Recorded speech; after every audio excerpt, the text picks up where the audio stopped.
Yes. We are ready. Hey, thank you. Welcome to Extract Talks. We're here. We love having you here, man. We do. We got a lot going on. We do. It's a blast. Today's topic, terpenes, which is very cool. By the way, enable hilarious. pop-ups. And if you have a frozen screen, just hit the refresh at the button. It's cool. Ask anything. Okay, no holds barred. Ask a lot of stuff. There will be a replay.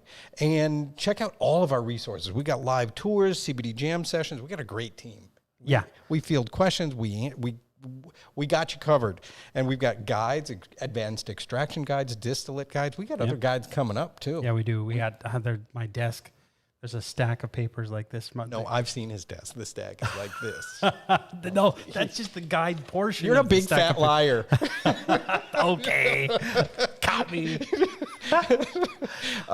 Calculator libraries are on fire. You guys are just lighting it up. You guys are amazing. And by the way, we're putting out some variations on those, because some people want to calculate different things. So we're gonna put out some variations amplifying on those. different things. By the way, we've also published some like collection pages.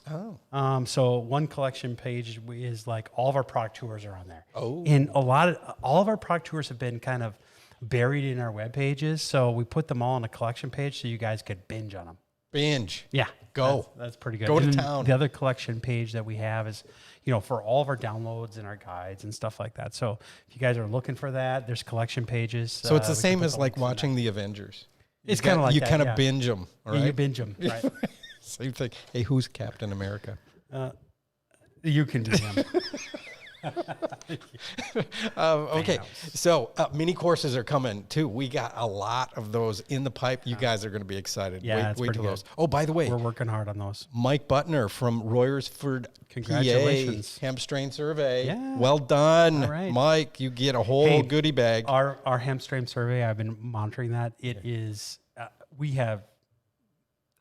we have lots of views on that. We have lots of interaction with that. So bring it, guys. Yeah, great. Keep it coming. We're collecting. Yeah, we're collecting, and what we're going to do is we're going to go ahead and crunch the data based on that, and then we'll go ahead and do another podcast just on what you guys told us. The technical term for analyze? Crunching. Crunch. Yeah. Crunch. Like Captain Crunch? No. That kind of rips the crap out of the roof of your mouth when you eat it. But I grew up on that. I love Captain Crunch. I love it. Okay, so today, terpenes and why you might be throwing away money. You don't want to do that. Don't throw away money. We're going to talk about cannabis-derived terpenes, adding terpenes to distillate. Do terpenes get you high? Is another thing we're going to talk about. Terpene benefits, how to use terpenes, hemp terpenes, the best terpenes out there, terpenoids. Wow. Terpenoids? We could, apparently. We have got some. Is there a movie on major terpenoids? Chemical. That could be a movie. Terpenoids.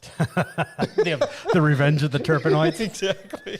I like it. It's going to be good. Terpene structure, terpene extraction. Hey, James, can you make us up one of those videos, The Revenge of the Terpenoids?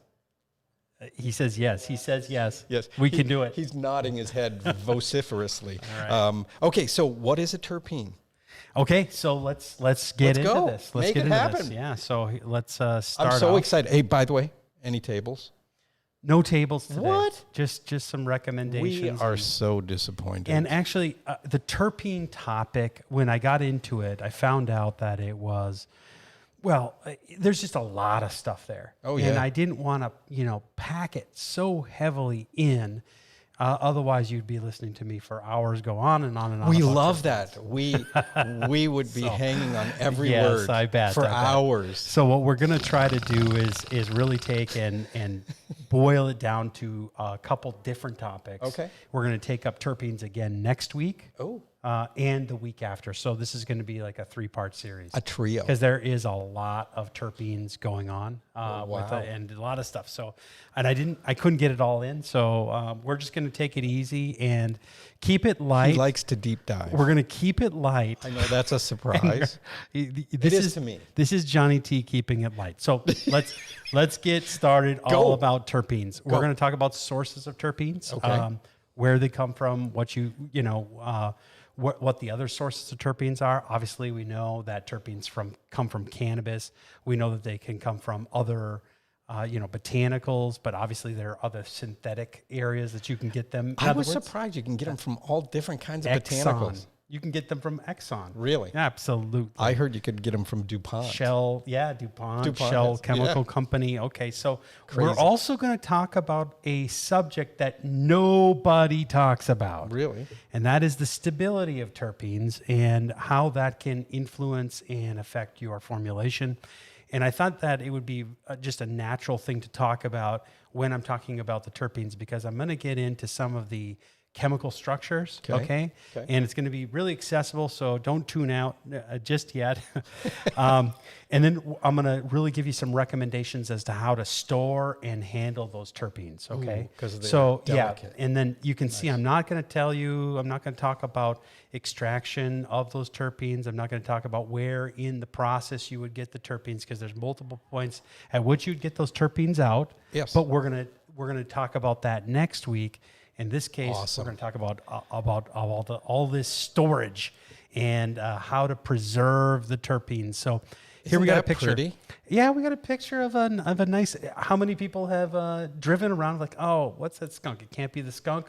Why can't it be the skunk? Because you know that it's harvest time. It's harvest time. It's harvest time, and there's that isn't skunk that you're smelling there, boy. That's not what that is. Okay. There must be a field around here, or there's got to be an extraction facility around here. You smell that.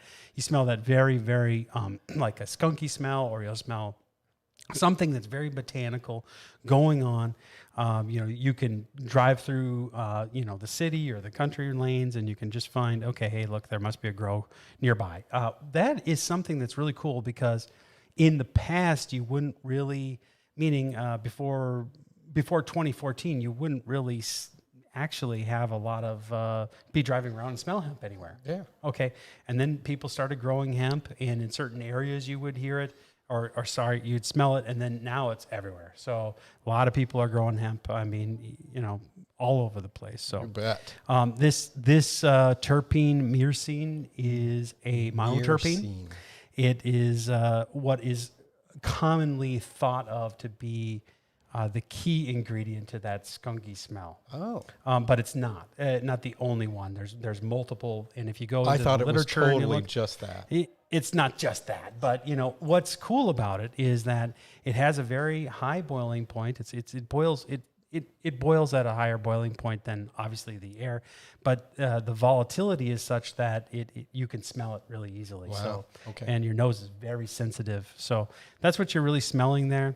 So what are terpenes and terpenoids? Okay, so you can see this is a little molecule here that we got. It's called a isoprenoid. It's an isoprenoid. It's an isoprenoid. And you can let's count the carbons on that. Okay, so you have the first carbon here. 1, 2, 3, 4, 5. 5 carbons. So there's 5 units, there's 5 carbons, and all terpenes really... What does that remind you of? A leaf. Sorry. Wow. I don't know what to say, other than I'll just take the moment. So there's 5... Take carbons. A little drink here. There's 5 carbon. Yeah, there's 5 carbons in a terpenoid. Yeah, and so what the plant does I need things is to it makes these anchor it. These molecules, and then they start to react in the matrix, and they cyclize. In other words, they start to react with each other. So here you have one isoprenoid, you get another one. Oh, they come together, and then they cyclize like this, and then maybe they'll react a little bit, and they'll put an oxygen on there, and then they may be bridged, okay, with maybe the little bridge, and then they'll start to and then another one will come by, and they start to so they're very reactive. You just described the quantum realm. That is exactly how it happens. Okay, so there are many thousands of these terpenes that people have really identified. A couple of the flavors and aromas books that I have, one of them says 30,000, the other says 36,000. Some of the internet says 20,000. So, let's just all agree It's over 10,000. That's a lot of compounds. Okay. So you can imagine that there's we should do that with our elections. Together. Yeah. Let's just call it over 10,000. Okay. just call it over 10,000 and we got it. Okay. So isoprenoids are 5 carbon molecules. 5. They're building blocks for terpenoids. Okay. This, if you were just looking at this one isoprenoid, that is a hemi. And if you put 2 of them together, that's a mono. Oh. And if you put 3 of them together, that's a sesqui. And then there's a diterpene. A lot of people think di is like 2 of those isoprene units put together. That's not the case. Oh. That's not the case. I would have thought that. Please do not use that. I won't. Okay. Do not do it. Okay, so like what is a di? So like for example, myrcene eyes? that we just talked to. Let's go back. Myrcene. You can calculate. There should be 10 here. 1, 2, 3. 1, 2, 3, 4, 5, 6, 7, 8, 9, 10. Wow. That would be double. We did it. 2. Yes. So Deca. that would be a monoterpene. That would be a mono. That would be a monoterpene because there's one linkage together of the 2 iso. Yeah, okay. Yeah. So a lot of people get that confused. They think, okay, this is the mono. But 10 carbon molecules. 10 carbon molecules is a monoterpene. Is a mono. Yeah. And then so you got 5, 10, 15, 20. Who here can count by 5s? Okay. I can. If you can count by 5s, you can get the terpene formulas down because they're all multiples of 5. Oh. Isn't that cool? Easy. Yeah. Yeah. And every now and then. Give me 5. All right. 5, 10, 15. Okay. No patty cake. That's not cool, okay? Okay. When you get up to it is really cool. When you get up to a larger this is a kid's strings of these isoprenoids put together, you start to get into what's called sterols and plant sterols. Okay. And of course, if you guys are like health conscious and stuff, plant sterols are actually quite good. Very good. In fact, so they're in fact, humans or animals actually they eat the plant sterols and they create cholesterol. Oh. Okay, so sometimes But there's good cholesterol and bad cholesterol. Yes, there are. You know this, all right. So sterols are actually thought to inhibit the action of cholesterol within the body. There's a whole bunch of research on that. But sterols are nothing more than a multiple of an isoprene unit. Oh. Pretty cool. At least the plant sterols are. Okay, so those are good.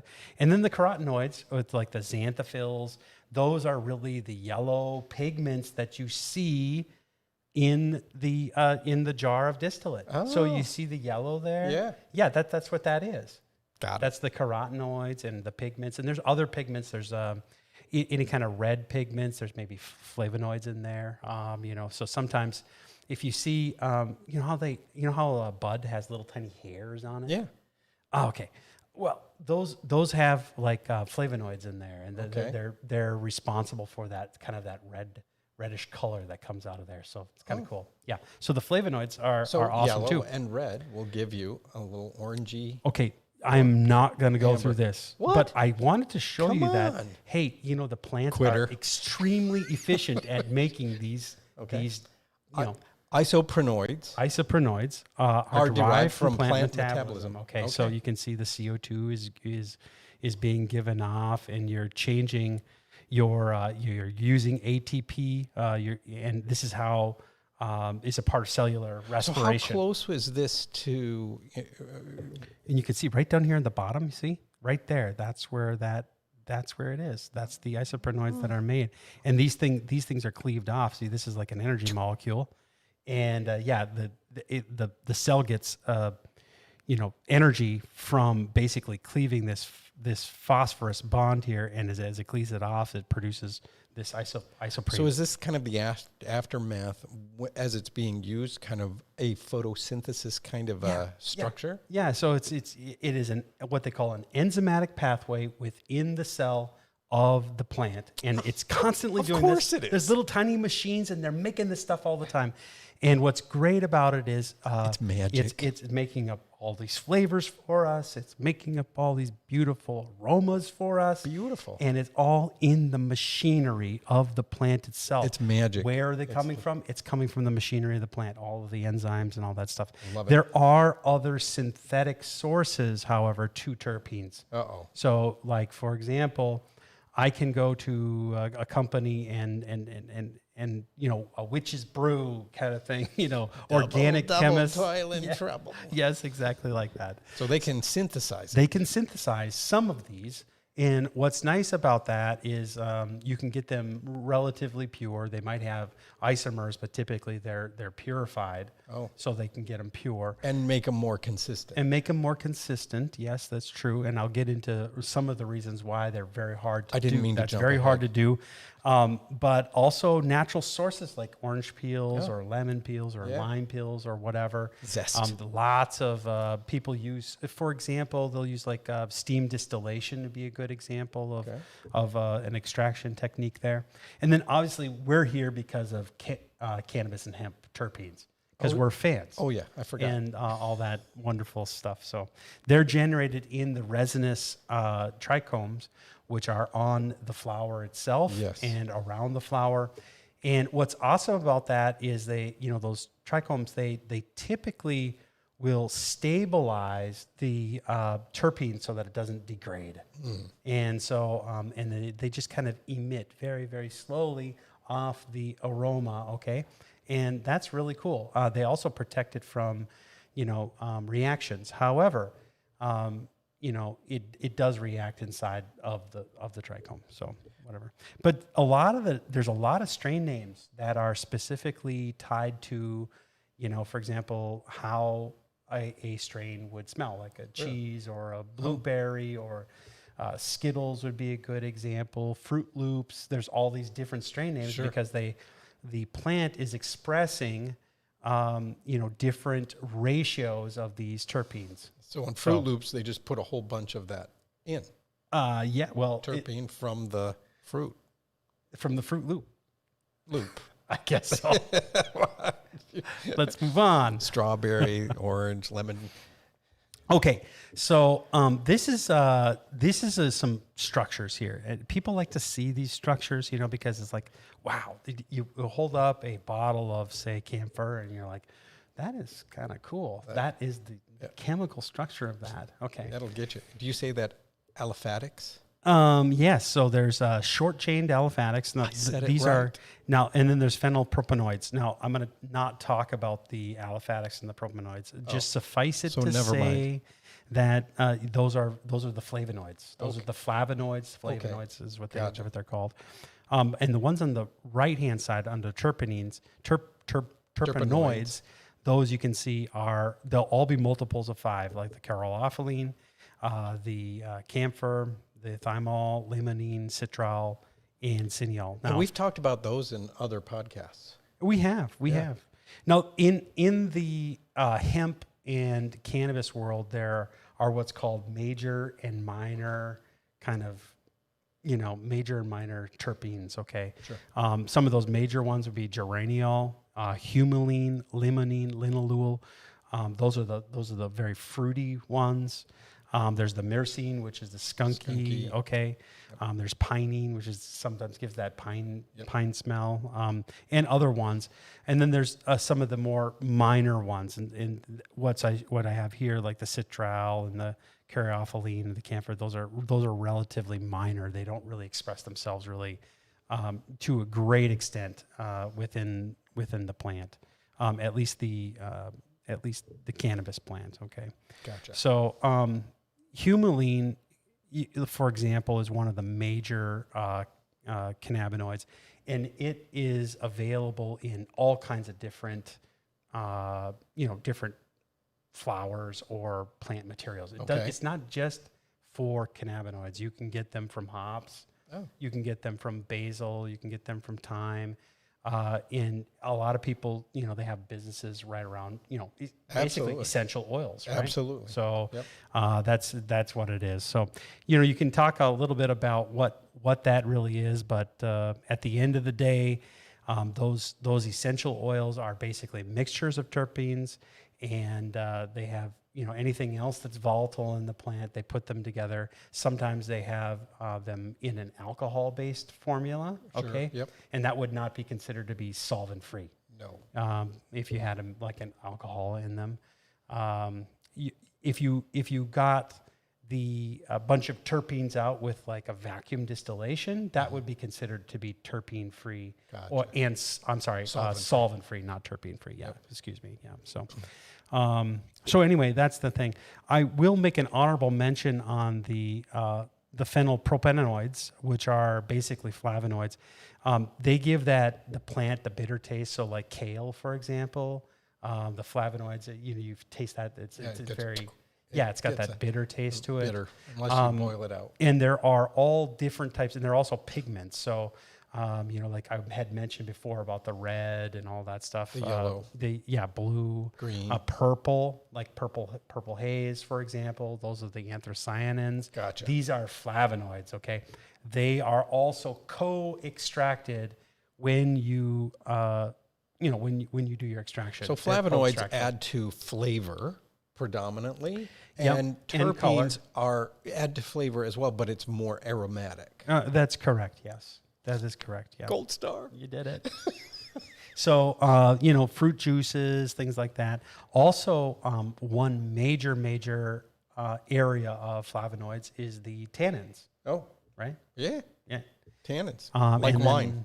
Yes. That's where wine has tannins. And then they're phenolic in nature. In other words, you can see they have this OH group that's on there. So they can be polyphenols, and those are in, of course, like those are in the scotches that we drink. Oh, really? Yeah, that's the OH. Yeah. So they got this structure right here. So they have they have different varieties of those. Just like the terpenoids, there's all kinds of different flavonoids. Yeah. So got it. Keep that in mind while you're drinking it. One of the most we'll have to explain that when we do our bourbon and scotch tasting. Oh yeah, that'll make keep threatening that. That'll make everybody go. They will definitely go. Not if they're drinking scotch and bourbon. All right. So right? Am I right? Okay. That's just kind of setting it all up for you guys. I thought I would go into some of the chemistry of it, and putting the structures in front of you is not meant to confuse you. It's just to say, hey, look, there are major differences between the different types of terpenes, and those different types of terpenes will have different aromas, and they'll have different boiling points, and they have different stabilities. And the reason for that is the way they're structured chemically. Gotcha. Okay. And this is fascinating. What's really cool about this, look at this. I'll look at camphor. By the way, this could technically be called a table. This is what's called the camphor there. That's what's called a ketone. A ketone. Yes. And this right here is an alcohol. Okay. An alcohol group. Okay. This is an aldehyde, citral. Makes sense, right? Sure. You can tell just from Al. OL is the alcohol. Al is aldehyde. These are perfumes. So aldehydes are very well known for their perfume. Very aromatic. Yeah, very, very aromatic, right?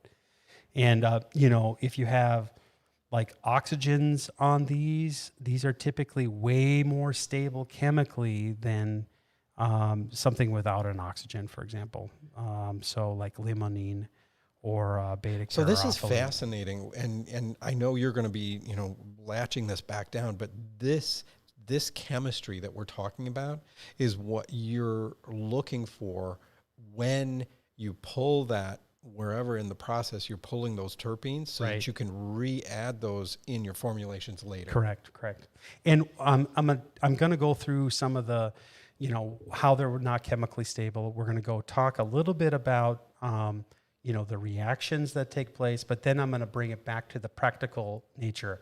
What do I need to do to preserve these things? And that's in the next two areas. Yeah. I'm going to do that today. You're going to go? We're going to do that today. So run like the wind, Buttercup. So here it is. Terpenes are not chemically stable. Kind of like me. Yeah, not chemically stable. I am not stable. Well, I don't think any of us are chemically stable. I mean, we definitely. Do you guys agree? Hit the bot. Hit the bot. Is he chemically stable? Just check. Probably not. Yeah. But who is less stable? Oxidation, thermal effects. Okay, sunlight, heat, light, and oxygen are the three horsemen of the terpene apocalypse. Oh boy. Essentially. Okay. Think about that. Yeah. Yeah, you got all those things. Okay, what were the three again? Oxygen, light, and heat. So you got basically got three of those. You got those three in abundance and with plenty of ability to get at and around it, you're going to have all kinds of reactions. Okay. So you don't want that. So I'm just going to be that will affect your terpenes. Yeah, that will affect your terpenes. So these are all the different types of reactions that can take place. Oxidation. Just suffice it to say, everybody's heard about free radicals, right? Oh yeah, they're bad. Yeah, they're bad. Don't want those. So get rid of them. That's what's happening in your terpene mix when you have it. You will be able to measure the presence of, because they're stabilized. The free radicals are in there. So, you could pour some vitamin C in there maybe. Yeah, you'd have to. Kind of get some of that. But there's some other ways you can do it without having to worry about. Because if unchecked, they'll be cancerous. Yeah, of course. Free radicals. Yeah, the free radicals are bad, yeah. Vitamin C does help. Let's see here, like benzopyrenes. Those are, a result of barbecuing meat, right? Okay. And and they have those. They have all the benzopyrenes, and they have the little radicals, and the radicals come in. Oh, they're gonna get you. So then they start chewing, and eventually they get through, and you come up with something. So okay, yeah. That's good. Okay, I'm never going to have a barbecue again without thinking of that. That's the technical... Thank you for that. That's the technical mechanism. You've ruined barbecue how for they me actually work. Forever. So how do you know if they're chemically degraded? You can look at...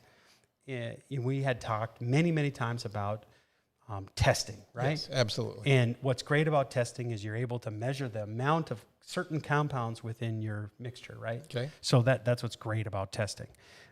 In the case of a degraded terpene complex or degraded terpene solution, you are able to test to see whether or not it's been degraded or how much it's been degraded. Okay. It's not so much a matter of if it has been degraded, it's just a matter of how much it's been degraded. Gotcha. And this particular molecule is one that we always look for because it is a major degradation component.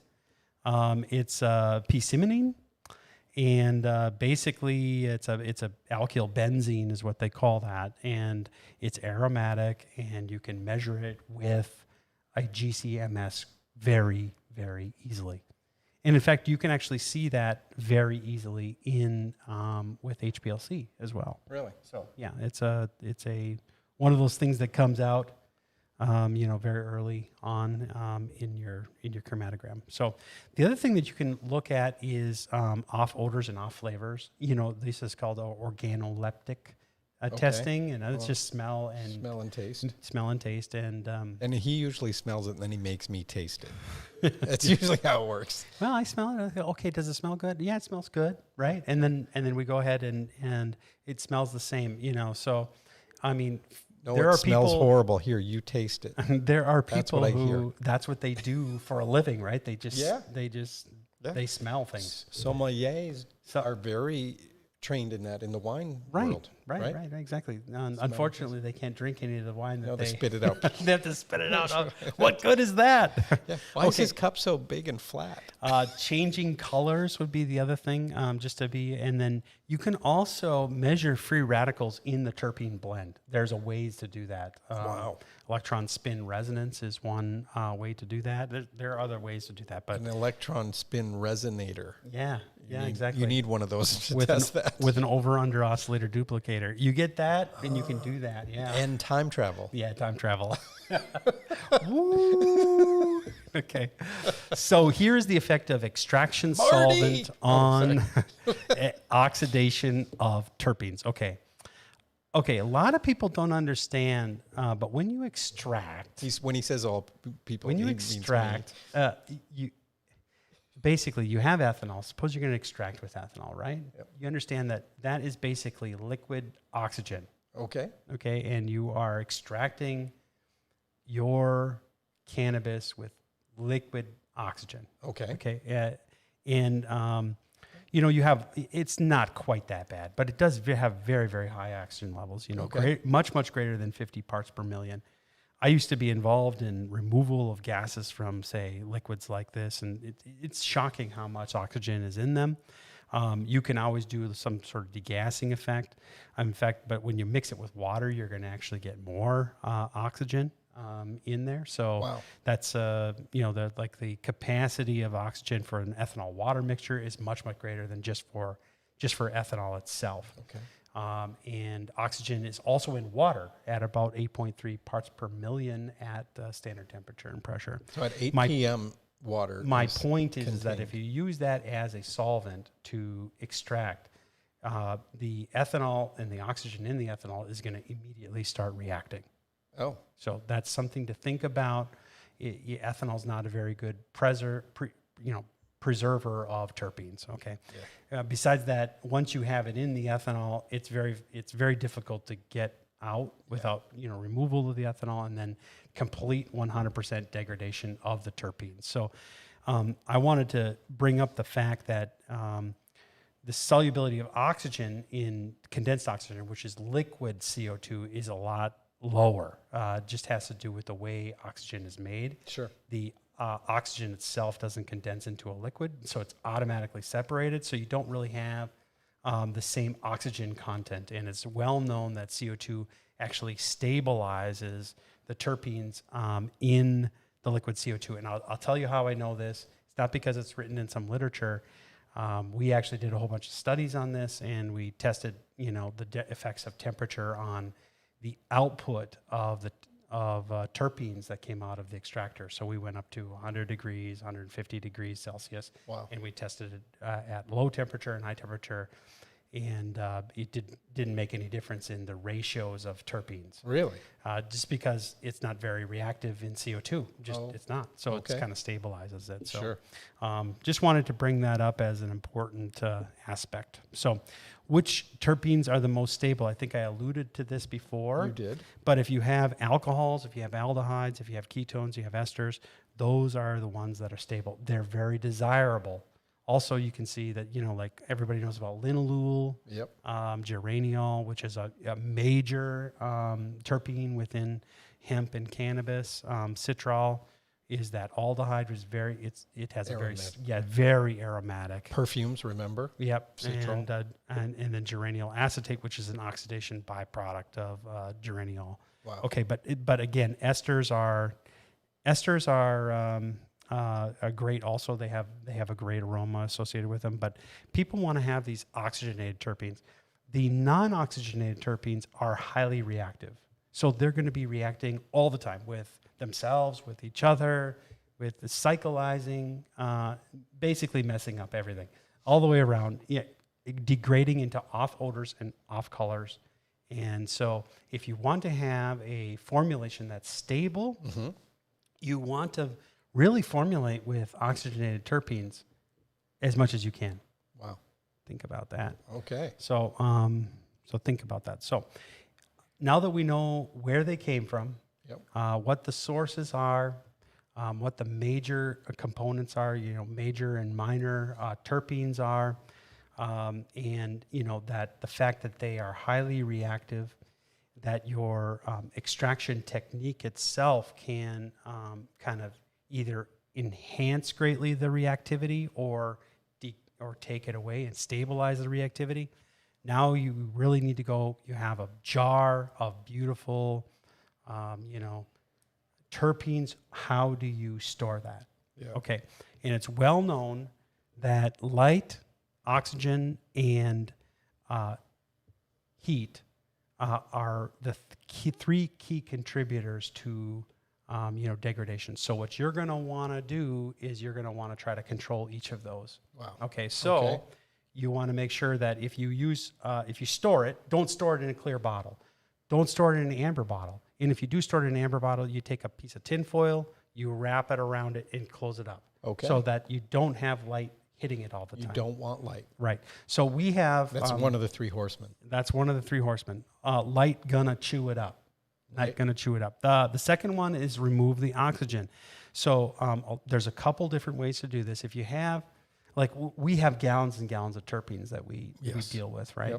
Yep. Okay, so there is oxygen in there.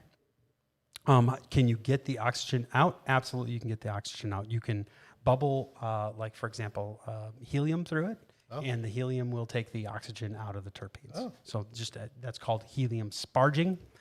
You can also put it through what they call a degasser, which is a membrane degasser, if you are so inclined. So those are some ways to get rid of the oxygen. The other thing that you have is a good practice to do is either blanket with argon or nitrogen. Now, what that means is if I have a can of terpenes here and the terpenes are filled up right here, and I just pour a little, I just blow a little nitrogen over it, right? And that nitrogen then will blanket it and keep it from the oxygen from coming in and attacking it. Okay. Right. Now, that's in the little like Keurig capsules. yes, They put they put that little nitrogen in there. They do. and- So okay. All right. they do.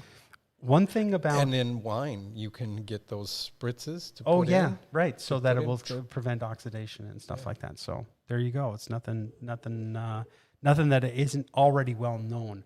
What isn't so well known is that argon is really great for preserving and Shout out to Argonne National Labs. Shout out.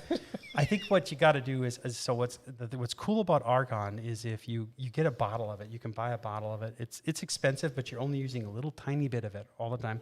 And I would pour argon in here, and what it would do is it's heavier than air. Okay. So it actually would displace all the air in there over it, and it would just displace it. So you could just keep it there. You'd probably just cover it, and that would have argon in there.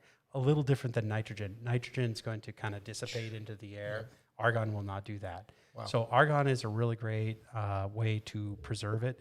And if you got a freezer full of beautiful terpenes and you've put all this time and effort into preserving them and or filtering them and or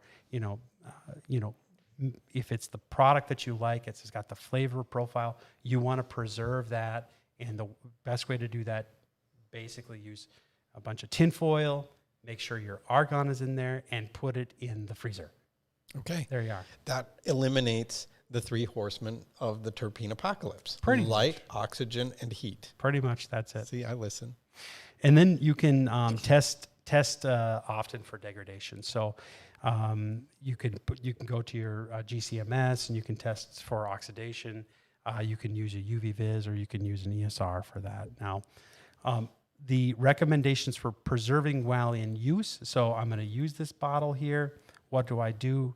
Okay, there's a whole technique associated with this. You want to have your argon there. Yep. You open it up, use the tin foil, you remove it from the freezer, return it directly to the freezer, and then you can test it periodically for stability. Gotcha. So that's basically all it is. It's not a big deal, but you want to preserve it, right? You want to keep it the same. Otherwise, your formulation is going to be the same. Otherwise, it's going to taste different, and then it's going to react once it's in the package. It's going to react, right? Yeah. So you might as well keep it as close as you can to an original starting point. Yes. And so that's what that is. So next week, what we're going to do is we're going to go over extraction of terpenes, steam distillation, CO2 stripping, and vacuum distillation. We're going to compare those techniques. We're going to show you where you would go about doing the so CO2 stripping is with $2 bills rather than $1 bills? No, it's not. No, he's blushing. No, it's not. No, it is. Sorry. Forget about it. We'll talk about it next week, guys. And then beneficial properties of terpene. We're going to talk about some of the reasons why people are so jacked up about terpenes. Why do they really like them? What we're going to get into the entourage effect. Oh, we have touched on that before. We have.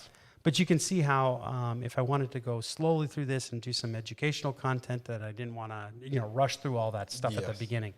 And then how to mix terpenes. A lot of people don't know how to mix terpenes into their distillate. Well, it's hard because you gotta juggle the tin foil and the argon. Besides that, you're freezing and the argon and all that stuff. That's a lot to juggle. But once you got it mixed up, okay, in there, you want to make sure that it's mixed fully, number one. Yep. And then we have some calculators for you. Oh. on the, how much to mix in for percentages. It's a very simple formulation calculator. Little formulation calculator, yeah. Bonus. And then some packaging recommendations. Oh, so good. That's really for those of you who are absolutely like, we are going to have the best terpene profile ever, and it's going to be preserved. It's going to be fresh from the very beginning. You need to look at your packaging a little bit better than you probably are right now. So I'm going to give you some recommendations for oxygen barriers, stuff like that. Scott and John out in Oregon, those are things you want to check out because shout out to you guys. This is going to be a good show. All right. So that's what we're doing next week. Thank you for being here. Well done. Yeah, good job, man. That's awesome. So again, reach out, see you next week because we got a lot to go. I know we covered a lot of chemistry today, but holy cow, I learned a lot. All right. I liked that. All right. Well done. Thank you. Well done. I even took notes. Did you really? Let me see. Well, you can probably read my handwriting. But thank you for being here. Check out all of our social channels, Facebook and YouTube Live. Thank you for being here. Appreciate it. Subscribe. That would be great. Subscribe to our podcast. That's what these are. There are printouts. There's a lot of handouts. Talk to our guys. They're on the DriftBot. Enable those pop-ups so you can talk to our guys. That would be great. And they are going to stay as long as you have questions. Absolutely. So we are there. I appreciate you being here. You have a fantastic day. All right. Enjoy. See you later. Take care. Bye. Bye. Are you stuck in your hemp or cannabis business? Are you not reaching your processing goals? Here at Extract Lab, we offer a free 20-minute CBD Jam Session. A CBD Jam Session is a conversation with an industry expert, not a sales call. A conversation where you can talk to us about whatever issues you are having right now and where you are stuck. We will help you uncover any issues you are currently having in your business, create a solution to fit your current scale, develop a future scale-up plan based on your needs, and help you make your processing goals a reality, all while getting your business plan back on track. Schedule your free 20-minute CBD Jam Session at 1-651-600-0036. Again, that number is 1-651-600-0036.